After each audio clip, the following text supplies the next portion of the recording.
Hai guys, apa kabar kalian? Semoga kalian sehat-sehat saja ya. Di kesempatan kali ini saya akan membawakan alur cerita film yang berjudul Fury. Film ini rilis pada tahun 2019. Sebelum mulai, jangan lupa untuk klik tombol like dan subscribe-nya ya guys. Oke lah, daripada penasaran, kita langsung saja intro.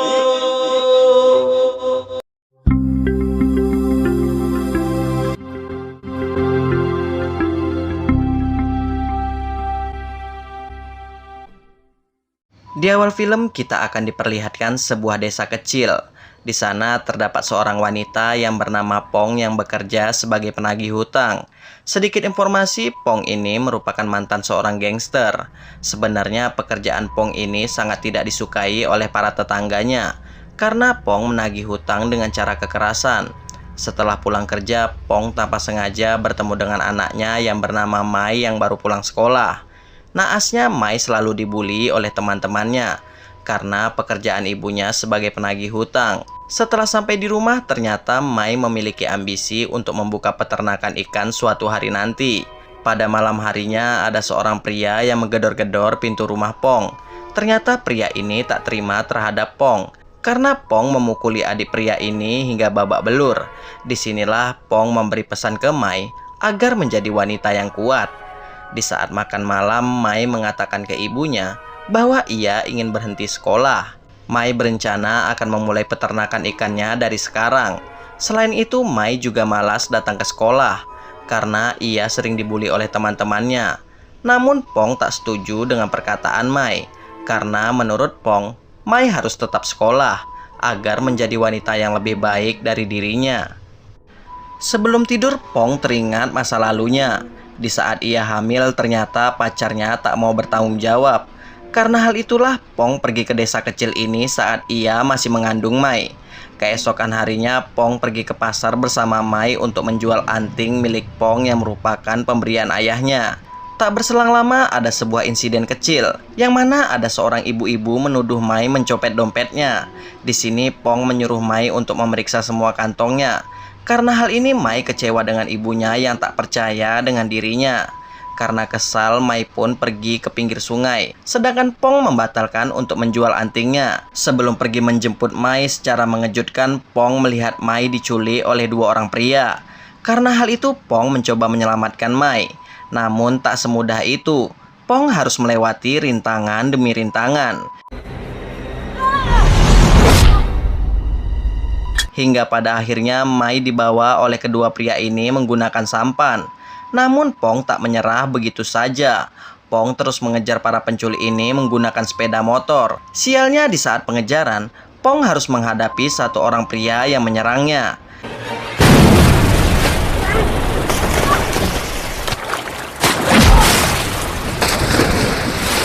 Setelah berhasil mengalahkan pria tadi, Pong melanjutkan pengejarannya.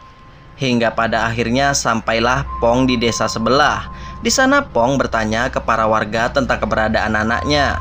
Sayangnya tak ada satu orang pun yang mengetahui anaknya Pong. Syukurnya Pong menemukan sampan si penculik tadi. Namun si penculik itu sudah berhasil naik ke darat. Dan tanpa sengaja, Pong melihat Mai bersama para penculik di sebuah mobil. Usut punya usut, mobil itu pergi menuju kota Saigon. Pong pun tak mau menyerah begitu saja. Pong mencoba mencari tumpangan untuk bisa sampai ke kota Saigon. Syukurnya ada sebuah mobil kargo yang bersedia memberikan tumpangan kepada Pong. Saat di perjalanan, Pong terus teringat dengan Mai. Singkat waktu saja, pada jam 6 sore, Pong pun sampai di kota Saigon. Setelah itu, Pong menemui teman lamanya di sebuah klub malam. Temannya Pong ini bernama Hong. Rencananya, Pong meminta bantuan kepada Hong. Sayangnya, Hong tak mau membantu Pong. Karena tak tahu harus kemana lagi, akhirnya Pong memutuskan untuk melaporkan hal ini ke polisi. Namun polisi tak begitu serius dalam menanggapi laporan Pong. Dan tanpa sengaja, Pong melihat banyak kasus anak hilang. Lalu Pong melihat beberapa dokumen yang dicurigai sebagai tersangka kasus penculikan ini. Kemudian Pong pun mencuri beberapa dokumen para tersangka ini. Tak lama setelah kepergian Pong, datanglah salah satu polisi senior. Dia bernama Long. Dan Long pun menyadari bahwa berkas para tersangka sudah dicuri oleh Pong. Karena hal itu, Long pun meminta penjelasan ke bawahannya ini. Kembali ke Pong. Saat ini Pong sedang mencari alamat para tersangka, dan Pong hanya menemukan satu tersangka di antara beberapa tersangka. Tersangka tersebut bernama Trak. Setelah bertemu dengan Trak, Pong pun langsung menanyakan keberadaan anaknya. Namun Trak tak mau mengatakannya. Hingga pada akhirnya terjadilah pertarungan di antara mereka.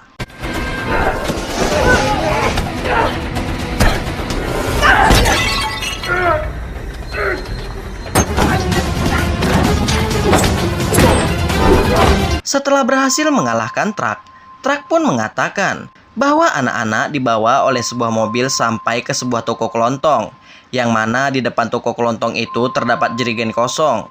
Setelah itu anak-anak akan dibawa ke stasiun pada jam 2 malam. Singkat cerita saja, akhirnya Pong sampai di toko kelontong yang dimaksud oleh Trak tadi. Tak berselang lama, Long mendatangi Trak untuk menggali informasi. Kembali ke Pong. Setelah masuk ke toko itu, Pong pun langsung menelusuri tempat tersebut. Di sana Pong sempat menghajar beberapa orang jahat. Hingga pada akhirnya Pong menemukan sandal Mai. Tak berselang lama, Pong melihat pria yang menculik Mai. Karena kesal, Pong pun langsung menghajar pria tersebut. Sayangnya Pong berhasil dikalahkan oleh bos para penculik ini.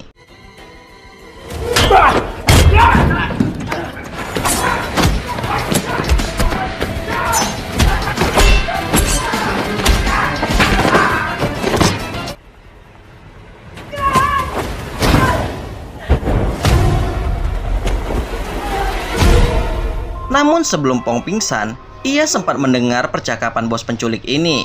Ia mengatakan pengiriman akan menggunakan kereta VNR 053171 tepat jam 2 malam. Setelah itu Pong dilemparkan ke danau dengan tangan dan kaki yang dirantai. Di saat Pong pingsan, ia teringat ketika ia masih kecil saat-saat diajari ilmu bela diri oleh ayahnya. Di saat Pong tersadar, ia sudah berada di sebuah rumah sakit. Dan Pong melihat jam, ternyata masih jam 12 malam. Yang berarti Pong masih sempat untuk menyelamatkan anaknya. Tak lama kemudian Long datang menghampiri Pong. Ternyata yang menyelamatkan Pong tadi adalah Long. Pong pun langsung bertanya, apa maksud Long datang menemuinya? Long pun mengatakan, kau sudah mengacaukan pekerjaanku. Long berharap Pong berhenti mengejar para penculik itu. Dan yang akan menangani para penculik itu adalah polisi. Namun Pong tak terima begitu saja. Tak lama kemudian Long pergi untuk menjawab telepon. Di saat inilah Pong meminta bantuan ke suster ini. Dan suster ini pun bersedia membantu Pong agar bisa keluar dari rumah sakit ini. Ternyata Pong berpura-pura menyandra suster ini. Hingga pada akhirnya Pong pun berhasil kabur dari rumah sakit itu. Setelah itu Pong menemui abangnya. Di sana Pong teringat saat ia memutuskan untuk memilih pacarnya yang tak bertanggung jawab daripada keluarganya sendiri. Rencananya Pong meminta bantuan ke abangnya untuk mencarikan kereta VNR 053171. Namun abangnya menolak untuk membantu Pong. Karena di saat Pong meninggalkan keluarganya, ayahnya Pong menjadi sakit-sakitan hingga meninggal dunia. Pong pun mengatakan, aku memang salah. Dan aku memang berandalan. Karena hal itulah aku tak mau anakku seperti diriku kelak. Jika kau tak mau membantuku, itu tak masalah. Yang jelas bagaimanapun Mai itu adalah keponakanmu. Setelah itu Pong pun pergi. Di sana tampak Pong sudah putus asa. Tak lama kemudian Long datang menghampiri Pong. Long mengatakan bahwa aku mengikuti kasus ini selama 3 tahun. Namun aku belum punya bukti yang kuat untuk menangkap para tersangka ini. Mendengar itu Pong pun mengatakan mereka akan mengirim anak-anak itu menggunakan kereta VNR 053171 malam ini tepatnya jam 2. Singkat cerita saja akhirnya Pong dan Long pun pergi ke stasiun kereta api. Setelah mereka menemukan kereta itu, mereka pun harus menghadapi sekelompok penculik. Hingga pada akhirnya Pong dan Long pun berhasil mengalahkan para penjahat ini. Dan mereka berhasil menyelamatkan Mai beserta anak-anak yang lainnya.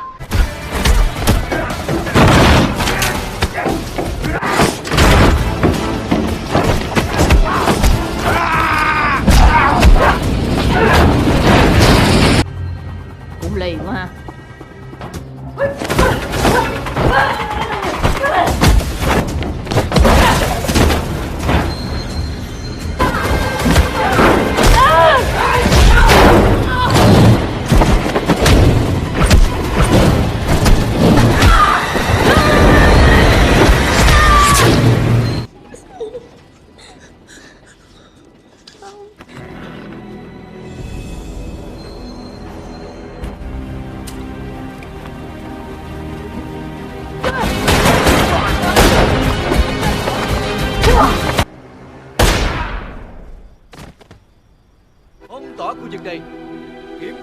cả các con tàu còn lại cho tôi. Di scene akhir kita akan diperlihatkan Mai meminta ke Pong agar mengajarinya seni bela diri. Xấu để hả mọi người sau đó không bắt cóc nữa. Phải đi. Dan cerita pun selesai guys. Sekian untuk video kali ini. Jika terdapat banyak kesalahan, saya minta maaf. See you next video guys. Wassalam.